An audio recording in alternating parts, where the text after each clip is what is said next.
Today we'll be discussing about differentiation. तो what is differentiation? Differentiation होता क्या है? It is the change in the dependent variable to the change in independent variable when the change is very very small. इसका मतलब क्या हुआ? देखिए, suppose मेरे पास एक इक्वेशन है y equals to X square. Suppose मेरे पास ये इक्वेशन है y equals to X square. तो अगर मैं लेट करूं कि x इक्वल्स टू 1, तो y की वैल्यू क्या होगी? 1 का स्क्वायर, दैट इज 1. लेट करता हूं x इक्वल्स टू 2, तो y की वैल्यू क्या होगी? 2 का whole square, that is 4. It means x की वैल्यू खुद से चेंज हो रही है और y की वैल्यू कैसे चेंज हो रही है? By the change in x. तो x की वैल्यू खुद से चेंज कर रही है, इसलिए हम इसको बोलेंगे इंडिपेंडेंट वेरिएबल. इंडिपेंडेंट वेरिएबल होता है जिसकी वैल्यू खुद से चेंज करे. और दूसरा, यहाँ पे y की वैल्यू x पे डिपेंड कर रही थी, वो वेरिएबल जिसकी वैल्यू किसी दूसरे वेरिएबल पे डिपेंड करे, that is called dependent variable.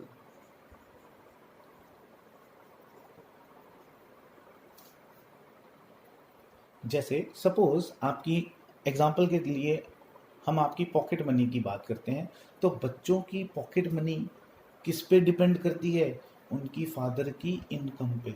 अगर फादर की इनकम बढ़ेगी तो आपकी पॉकेट मनी भी बढ़ जाएगी. So your pocket money is a dependent variable and father की इनकम जो है that is independent variable like here. अब कई बार क्वेश्चन आता है, बच्चे कहते हैं कि सर वाई क्या इंडिपेंडेंट वेरिएबल नहीं हो सकता था? वाई भी इंडिपेंडेंट वेरिएबल हो सकता था. ये डिपेंड करता है आपने किस वैल्यू को चेंज किया है, किसको एज्यूम किया है. सपोज आप एज्यूम करते कि y की वैल्यू 4 है, तो x की वैल्यू वहां से निकाल लेते. आप ऐसे भी कर सकते थे, x is equal to root Y. तब आप लिखते y की वैल्यू अगर 4 है तो x की वैल्यू है रूट ऑफ 4 2. तब आप y को इंडिपेंडेंट वेरिएबल मानते और x को डिपेंडेंट वेरिएबल मान सकते थे. तो आपकी चॉइस है, आप किसी को भी डिपेंडेंट और किसी को भी इंडिपेंडेंट वेरिएबल मान सकते हैं. तो मैं जनरली मान रहा हूं कि y is our dependent variable, y is dependent and x is independent variable.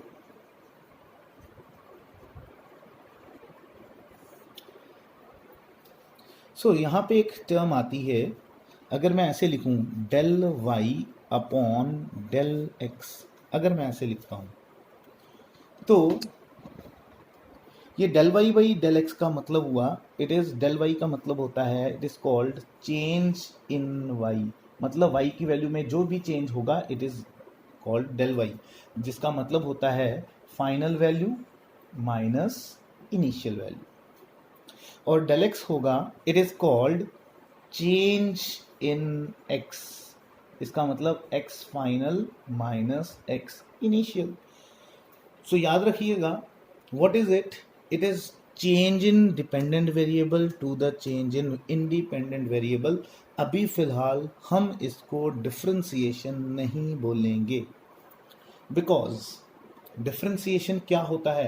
It is the change in dependent variable to the change in independent variable when both these changes are very very small.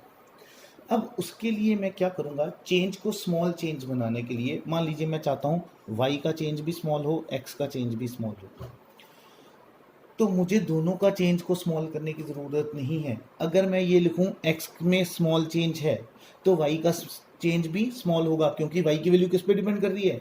x पे. तो इसके लिए हम यहाँ पे एक term लिखते हैं limit, LT short for limit del X approaches to 0. Approaches का मतलब क्या होता है? सपोज एक वैल्यू है 0.002, तो वो वैल्यू जो है वो जीरो है नहीं है, एग्जैक्टली जीरो नहीं है, it is approaching towards zero, मतलब वो जीरो के आसपास है। तो अप्रोचिंग टूवर्ड्स का मतलब होता है आसपास। तो यहाँ पे मैंने वही लिखा, limit del X approaches to zero means X की वैल्यू जो है, डेल चेंज की वैल्यू एक्स की, वो अप्रोच टूवर्ड्स जीरो कर रही है, मतलब जीरो के आसपास है। तो अगर x का चेंज बहुत स्मॉल है तो ऑब्वियस है y का चेंज भी स्मॉल होगा। इसी स्मॉल चेंज इन y को हम बोलते हैं dy और x के स्मॉल चेंज को हम बोलते हैं dx। तो देखिए दोनों में क्या फर्क है। जब तक लिमिट नहीं लगाई थी del y was change in y, del x was change in x, but जब लिमिट लगा दी अब ये जो dy बना, डेल y में और dy में क्या फर्क है, del y was change in y but dy का मतलब है small change in y, del x was change in x but dx क्या है, it is small change in x। So small change in the dependent variable to the small change in independent variable, this is called as differentiation. Certain formulas related to differentiation, हमें कुछ फॉर्मूले याद रखने हैं differentiation के। तो सबसे पहला फॉर्मूला है डिफरेंशिएशन ऑफ साइन एक्स। यहाँ y क्या है, साइन एक्स। तो साइन एक्स की जब हम डिफरेंशिएशन करेंगे विद रिस्पेक्ट टू एक्स, तो साइन एक्स की डिफरेंशिएशन का फॉर्मूला होता है कॉस एक्स। ये फॉर्मूला कैसे आया, ये मैथ्स में आप पढ़ेंगे, हमारे सिलेबस में सिर्फ हमें फॉर्मूले याद करने हैं। तो सेकंड है कॉस एक्स की डिफरेंशिएशन, तो दैट इज कॉस एक्स की डिफरेंशिएशन होती है minus sine X. Then next third is tan x की differentiation, that is secant square x। देन fourth is log x to the base e की differentiation is 1 upon x। Then comes the fifth one, differentiation of x की power n, it is n into X raise to power n minus one. तो देखिए करना क्या है यहाँ पे, पहले आपको x की जो पावर है n वो लिखनी है n, फिर इंटू x, फिर पावर में से एक कम कर देना है। जैसे सपोज x क्यूब की डिफरेंशिएशन करते तो क्या लिखते आप, सबसे पहले लिखते 3, फिर इंटू x, फिर 3 माइनस 1 मतलब 2, तो आंसर हो जाता 3x स्क्वायर। तो ये तो सारे आपने पढ़े हुए हैं। लास्ट वाला जो फंक्शन है e raise to power x, तो differentiation of e raise to power x, it is e raise to power x। ये लास्ट वाला जो फंक्शन है e raise to power x, it is called exponential function. तो maths में भी आप ये पढ़ेंगे एक्सपोनेंशियल फंक्शंस, तो इसको e raise to power x को बोलते हैं एक्सपोनेंशियल फंक्शंस। तो इसकी डिफरेंशिएशन e की पावर x की e की पावर x ही होती है। आप फॉर्मूले सॉल्व कर लेते हैं। तो देखिए हम थोड़ा सा डिफरेंशिएशन के फॉर्मूले पढ़ने के बाद अब उसके थोड़ा क्वेश्चन सॉल्व करते हैं। देखिए करना कैसे है। सपोज आपके पास है डिफरेंशिएशन ऑफ x की पावर n, x की पावर 6। तो बेटा ये डिफरेंशिएशन आपको किसकी तरह लग रही है, आपके पास इसके लिए है differentiation of x raise to power n।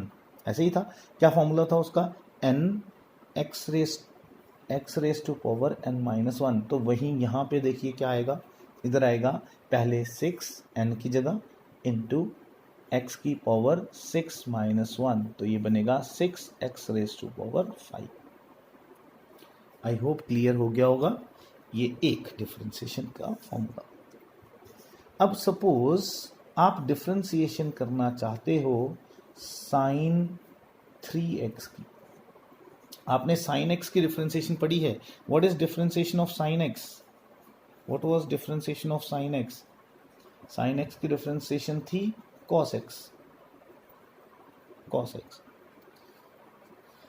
Actually ये कॉस एक्स आया कैसे था, ये एक्चुअल होती है कॉस एक्स, फिर डिफरेंशिएशन ऑफ जो x वेरिएबल था उसकी differentiation with respect to x, तो dx dx कैंसिल हो जाता है, तो हम सिंपली इसको बोलते हैं कॉस एक्स।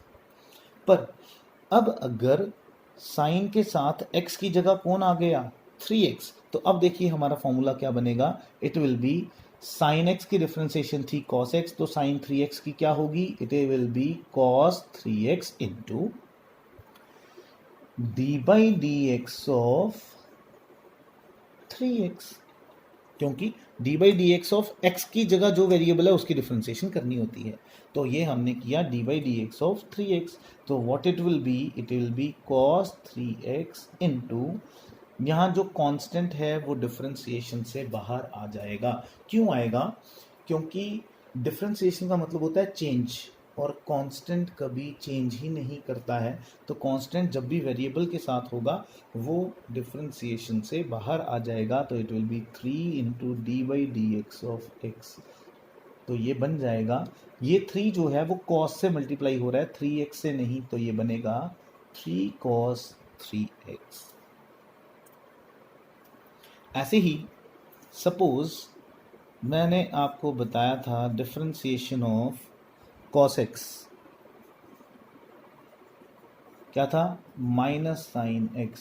पर अगर मैं बोलूं कि भाई डिफरेंशिएशन ऑफ cos 6x करिए, अब आप cos 6x की डिफरेंशिएशन करना चाहते हैं तो देखिए आप क्या करेंगे, आप लिखेंगे cos x की डिफरेंशिएशन है माइनस साइन 6x, तो cos 6x की क्या होगी, it will be minus sine 6x into D by D X of किसकी डिफरेंशिएशन, 6x की।